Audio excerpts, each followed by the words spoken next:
Hi there, today we'll learn how to create a sales order for a customer. Let's begin by clicking on the order button.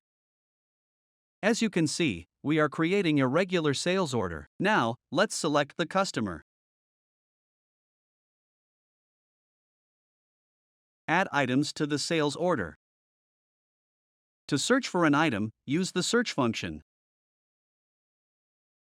Select an item. The order quantity can be specified here, and you can give it a price.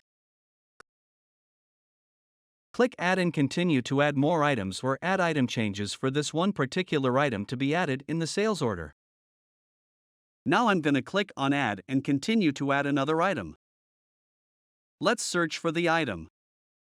Select an item. Give the order quantity and price now.